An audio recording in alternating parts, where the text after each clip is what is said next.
आंबेगाव तालुक्यातील प्रत्येक गावातील शैक्षणिक संस्था, शासकीय कार्यालयात भारत देशाचा 78वा राष्ट्रीय सण 15 ऑगस्ट मोठ्या जल्लोषात साजरा करण्यात आलाय। कळंब येथील अमलजादेवी महाविद्यालयात तलाठी कार्यालय, पीडीसीसी बँक, जिल्हा परिषद शाळेत गावातील आजी व माजी सरपंच, उपसरपंच, ग्रामसेवक, तंटामुक्ती अध्यक्ष, सोसायटी अध्यक्ष, उपाध्यक्ष, शिक्षक व शिक्षिका, शालेय कर्मचारी यांच्या उपस्थितीमध्ये भारतीय तिरंगा ध्वजला सलामी देण्यात आली।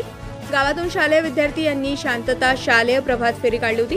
या रॅलीमध्ये प्री प्रायमरी इंग्लिश स्कूल, जिल्हा परिषद शाळा व कमलादेवी महाविद्यालयातील विद्यार्थी यांनी राष्ट्रीय एकात्मता अबाधित ठेवण्यासाठी देशाची अखंडता दर्शविणारे मुलांचे वेशभूषा केली होती। यावेळी विद्यार्थी भारत माता की जय अशा घोषणा, मोठमोठ्या घोषणा देत होते। चला तर पाहूया एक झलक प्रभात फेरीची। एका चिमुकला तिरंगाची टी शर्ट परिधान केलेले आहे। त्याची लगबग व उत्साह प्रभात फेरीमध्ये पाहण्याजोगी होती आणि स्वातंत्र्य महोत्सवाचा आनंद तो व्यक्त करताना दिसून येतोय। ब्युरो रिपोर्ट, तेज तुफान न्यूज चॅनल, कळंब, आंबेगाव, जिल्हा Pune.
Luis. Bye bye. Subscribe now and press the bell icon. Never miss an update.